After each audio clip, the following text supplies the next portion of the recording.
ഐക്ഷവം കദളീപക്വം സ്വഭാവമധുരം നൃണാം മധുനാലിഹതസ്തച്ചേന്മാധുര്യം കിമു വർണ്യതാം. അതിൻ്റെ അർത്ഥം ഐക്ഷവം, ഇക്ഷുവിൽ നിന്നുണ്ടാക്കുന്ന സാധനങ്ങൾ, ശർക്കര, പഞ്ചസാര, അങ്ങനെയുള്ള സാധനങ്ങൾ, അങ്ങനെയുള്ളതൊക്കെ കരിമ്പിൽ നിന്നുണ്ടാക്കുന്ന സാധനങ്ങളൊക്കെ, പഞ്ചസാര, ശർക്കര തുടങ്ങിയതൊക്കെ മധുരമാണെന്നുള്ള കാര്യം എല്ലാവർക്കും അറിയാം. എല്ലാവരും ഒരേ അഭിപ്രായക്കാരാണ്. അതുപോലെ തന്നെ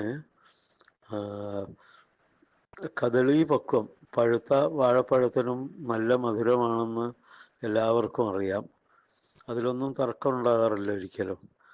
പിന്നെ ഇവിടെ ഇപ്പോൾ എനിക്കുള്ളൊരു അവസ്ഥ, ഇത് രണ്ടും ഇത് എങ്ങനെയാണ് തേൻ സ്വഭാവ മധുരമായിട്ട് തന്നെയുള്ള, നേരത്തെ പറഞ്ഞ പോലെ തന്നെ മധുരമാണെന്നത് പക്ഷാന്തരമില്ലാത്ത തേൻ ചേർത്ത് കഴിക്കുമ്പോൾ ഉണ്ടാകുന്ന മാധുര്യം എത്രയാണെന്ന് പറയാമോ?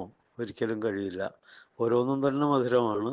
അങ്ങനെ ഈ മൂന്ന് സാധനങ്ങൾ ചേർത്ത് കഴിക്കുമ്പോഴുണ്ടാകുന്ന മാധുര്യം എങ്ങനെ വർണ്ണിക്കാൻ കഴിയും എന്നാണ് ചോദ്യം. അതുപോലെ ഇവിടെ ഇതിൻ്റെ ഈ കോണ്ടെക്സ്റ്റിൽ ഞാനിത് പറയാനുള്ള കാരണം, ഒന്ന്, ആയുർവേദത്തിൻ്റെ എല്ലാ ഡിസ്കഷനും വിജ്ഞാനത്തിൻ്റെ ഭാഗങ്ങളൊക്കെ നമുക്ക് എന്നും ആഹ്ലാദകരമാണ്. പിന്നെ പ്രത്യേകിച്ചും ഇതിൽ പ്രത്യേകിച്ച് ആയുർവേദത്തിൻ്റെ കാര്യം നമുക്ക് കൂടുതൽ താല്പര്യമുള്ളതാണ്. അതുമൊക്കെ മധുരമാണ്. പിന്നെ ഇതിൽ മൂന്നാമത്തെ ഒരു കാര്യം എന്ന് പറഞ്ഞാൽ, ഇതിൽ ഇന്ന് നമ്മൾ ചർച്ച ചെയ്യുന്ന ഈ വിഷയത്തിൻ്റെ ആ ഗ്രന്ഥകർത്താക്കൾ രണ്ടും എൻ്റെ വളരെ സ്വന്തക്കാരാണ് എന്നുള്ളതാണ്. ചിരകാലത്തെ പരിചയം.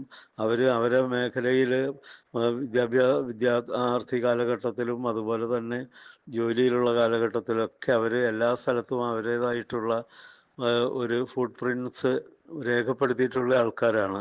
അത് വൈദ്യത്തിൽ മാത്രമല്ല, കലയിലായാലും സാഹിത്യത്തിലായാലും ഒക്കെ അവരുടെ ഇത് എനിക്ക് നേരിട്ട് പരിചയമുണ്ടെന്നുള്ളതാണല്ലോ പിന്നെ താഴേക്ക് പറയുന്നത്. ഒന്ന്, ഷൈജു എൻ്റെ സ്റ്റുഡൻറ്റ് കൂടിയാണ്.